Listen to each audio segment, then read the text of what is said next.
Christ revient, il dit sa vérité. Lettre 1. Moi, le Christ, je saisis cette occasion de vous parler directement.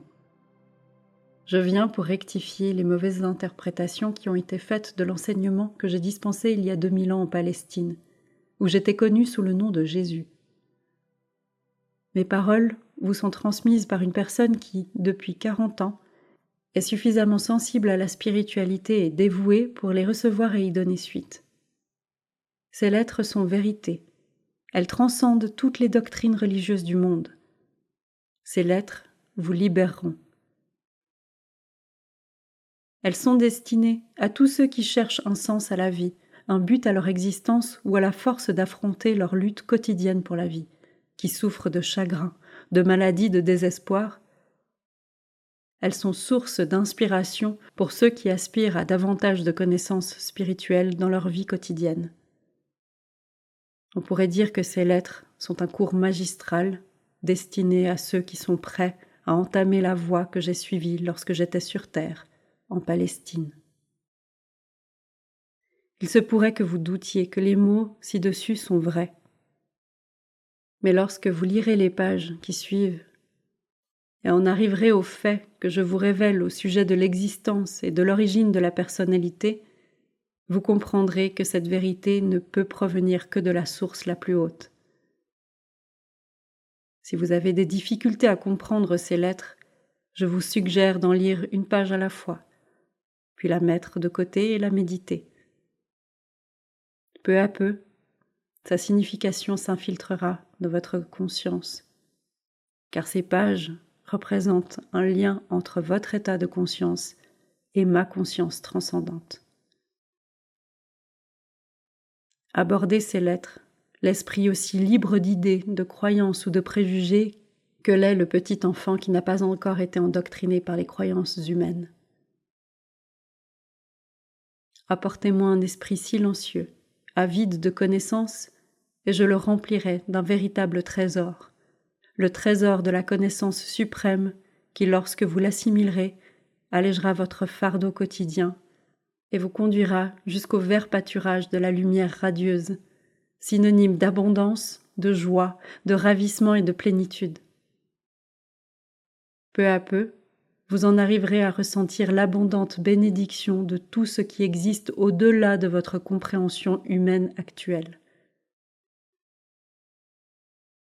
Ces lettres sont adressées à tous les peuples de la terre avec ma compassion et mon amour.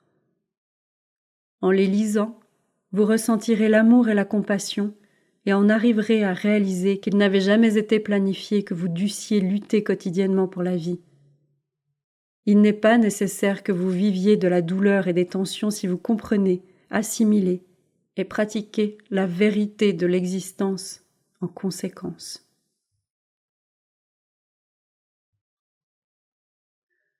But de ces lettres. Elles sont destinées à apporter l'illumination au monde en général afin de permettre à l'humanité de construire un nouvel état de conscience au cours des 2 prochains millénaires. Ces lettres sont les semences de l'évolution future du genre humain. Notez bien, c'est l'évolution spirituelle de l'état de conscience qui suscite l'évolution mentale et physique de votre vie sur le plan personnel autant que sur le plan général, et qui conduit l'humanité vers un état de bien-être plus harmonieux. Si vous avez du mal à le croire, considérez les 2 millénaires passés et voyez ce qui a été accompli depuis que j'ai parlé pour la première fois au peuple en personne. Il y a eu une évolution progressive vers l'amour fraternel, celui que j'ai constamment prêché aux Juifs. Lorsque je vivais sur terre, il n'existait pas d'organisation humanitaire telle que celle que vous avez aujourd'hui. L'ambition, l'avidité et la satisfaction personnelle étaient considérées comme un comportement normal. Il y avait peu d'amour fraternel, même parmi les Juifs dont les prophètes, pendant des générations, les avaient exhortés à aimer leurs prochains comme eux-mêmes. L'humanité, ayant développé sa capacité d'amour fraternel, s'est rendu la vie plus agréable et plus confortable, sous forme de considération mutuelle, de courtoisie, de bonté, et par la mise à disposition d'hôpitaux, de sociétés protectrices de l'enfance, de soins aux aînés, de mouvements pour les droits de l'homme et de bien d'autres institutions vouées à l'amélioration de la condition humaine. Tout cela est né dans l'esprit et le cœur de ceux qui, sincèrement, ont tenu compte de mes paroles véritables prononcées en Palestine, exhortant les gens à l'amour fraternel et à la compassion pour leurs prochains. Cette sorte de sollicitude spirituelle et d'amour fraternel reçut une formidable nouvelle impulsion au cours du XIXe siècle, lorsque mes paroles furent prêchées avec une sincérité et une intensité renouvelées du haut des chairs et reçues heureusement par les fidèles sincères et sérieux. Les prédicateurs et leurs fidèles s'étaient en ce temps-là répandus dans le monde entier et sur tous les continents. Le Shabbat était réellement considéré comme un jour de repos et les pensées de la majorité des chrétiens s'élevaient vers la contemplation de la puissance de Dieu. Un tel arrêt planétaire des devoirs et des activités normales entraînait une élévation de toute une journée de la pensée consciente vers la puissance divine créatrice, créant un état de conscience humain, divin, régulier et puissant qui sous-tendait et reliait les vies humaines. La prière attira la puissance divine dans les consciences et l'expérience humaine et fut la cause directe de la croissance et de l'expansion de toutes les facettes de la vie humaine. Cependant, les gens ne savaient toujours pas diriger mentalement la puissance divine vers des voies spirituelles plutôt qu'égocentriques de créativité. De ce fait, l'expansion de l'état de conscience collectif produisit des résultats négatifs émanant du pouvoir de l'ego, en même temps que des résultats positifs émanant de la conscience spirituelle des gens inspirés et illuminés. Notez bien, c'est pourquoi je viens expressément vous expliquer un fait d'importance vitale de l'existence. Veuillez écouter attentivement. Voici. Votre conscience personnelle est entièrement responsable de tout ce qui survient dans votre vie et vos expériences personnelles. C'est votre conscience personnelle qui vous apporte le bien ou le mal. Dans votre subconscient, vous rapporterez des souvenirs fortement empreints, quoique cachés, de traumatismes, émotions passées provenant de vies antérieures qui peuvent surgir et colorer votre état de conscience actuel.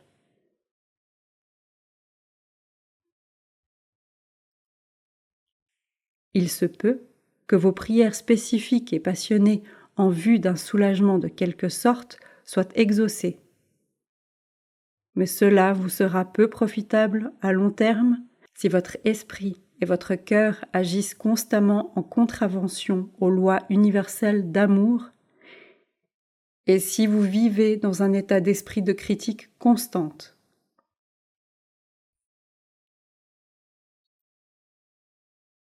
Les lois universelles de l'existence se réfèrent uniquement aux activités de la conscience. Elles sont précises et immuables. Elles ne sont pas des récompenses ou des punitions de Dieu. Je répète, ce ne sont pas des punitions de Dieu. Elles s'appliquent aux facteurs causatifs de la conscience, qui attirent, magnétisent des particules électriques, lesquelles, ainsi, se relient et apparaissent au monde sous des formes et comme des expériences extérieures, visibles et solides. Notez bien, il arrive que certaines personnes, par une prière puissante, établissent un contact avec la réalité divine qui réside derrière et en toute création.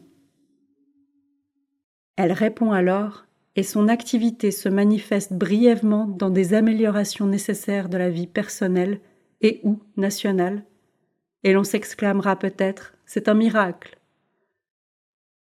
Mais à long terme, l'état de conscience personnel ou national se réaffirmera dans son expérience et reproduira les mêmes effets négatifs sur la santé ou les événements que précédemment.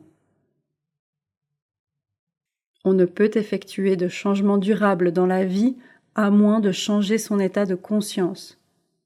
C'est pourquoi il faut prier et s'efforcer constamment d'accéder à l'amour inconditionnel. Car au XXe siècle, les capacités mentales de l'humanité ont dépassé leur développement spirituel. Les scientifiques ont pensé pouvoir expliquer les origines de la vie et les attribuer au hasard. En conséquence directe, les gens ont jeté la moralité aux orties et se sont mis à céder totalement à leur volonté propre. Ils ont inauguré une nouvelle ère de menaces dans le monde en créant un nouvel état de conscience planétaire centré sur l'ego, en opposition directe à la nature de l'amour inconditionnel divin. La conscience humaine a fermé la porte à l'influx du divin. Notez bien. L'imagination morbide de quelques êtres qui auraient été limités localement il y a un siècle est maintenant devenue une infection mentale contagieuse, glorifiée en littérature, au cinéma et au théâtre, qui se répand dans le monde entier et crée une conscience humaine générale qui leur ressemble et qui s'exprime dans les excès sexuels, la violence et la perversion. Cette infection mentale se manifeste d'abord par des modes de vie égocentriques et par la création d'instruments techniques, lesquels créent de sérieux problèmes de santé, de changement climatique, d'anéantissement des récoltes, de détérioration de l'environnement, l'extinction de diverses espèces et le massacre de populations entières d'êtres humains. Dans la personnalité humaine, l'infection mentale se manifeste par des comportements anarchiques et destructeurs, par la consommation de drogue, par une dépravation et une cruauté abominables, par des opérations mafieuses et des excès sexuels. Un cercle vicieux de malignité et de perversion de la pensée et des activités a ainsi été créé par les médias et l'industrie des divertissements. Leur but est de capter l'intérêt du public engagé dans l'égocentrisme. Le cinéma et la télévision deviennent la nouvelle Bible du comportement humain. Des tragédies personnelles inconnues de l'espèce humaine il y a 100 ans se généralisent et les gens craignent de sortir de chez eux. Les gens se barricadent derrière de hauts murs. Les problèmes familiaux et sociaux font l'objet de débats publics réguliers. Et c'est ainsi que se perpétue l'histoire de la misère humaine. Voilà ce qu'est la bête qui s'avance sur vos terres, nourrissant les esprits innocents de miasmes de bestialité. Cela se perpétuera jusqu'à ce que ma connaissance christique soit reconnue, acceptée et vécue par la majorité des peuples de la terre. Car cette connaissance vous indiquera le chemin du retour sur le véritable sentier de la vie, afin de créer le genre de vie auquel vous aspirez. Parce que je suis amour inconditionnel, j'exprime la vérité que les esprits spirituels pressentent, mais que rejettent ceux qui sont spirituellement aveugles, provisoirement. Ces paroles ne sont pas censées vous menacer ou vous punir, mais vous rendre attentif à la source des horreurs indicibles qui remplissent quotidiennement vos journaux et vos émissions de télévision. Ce n'est que mon amour pour vous qui m'oblige à descendre à travers les différents niveaux de conscience pour atteindre la dimension de la dépravation humaine, afin de vous avertir de ses conséquences sur votre vie actuelle. Notez bien, c'est important. Vous vous demandez d'où peut provenir le virus du sida qui attaque le précieux système immunitaire de l'homme et qui vise ses capacités de procréation? Ce virus, si on le laisse se répandre sans le juguler, non pas par des médicaments, mais par une prise de conscience spirituelle, anéantira ceux qui ne sont pas sur leur garde. Les esprits éclairés éviteront ce piège comme les autres pièges de l'existence. Réveillez-vous, prenez conscience Vos puissants sursauts de conscience sont des impulsions de vie. Ce sont des impulsions électromagnétiques extrêmement créatives. Lorsqu'elles sont de nature virulente, violente, agressive, meurtrière, elles émettent des particules électriques de conscience virulentes, violentes, agressives et meurtrières, et qui se manifestent sous forme de virus virulents dans l'air et se transmettent d'un innocent à un autre. Ce qui naît, se développe dans un esprit malade, finit par prendre forme dans le monde physique. Ce n'est pas une punition de Dieu comme vous l'enseigne l'Église, c'est un fait scientifique de l'existence. Par conséquent, il est d'une extrême urgence que les personnes orientées vers la spiritualité se débarrassent de ces idées infantiles afin de percevoir clairement la vérité de la création et de l'existence.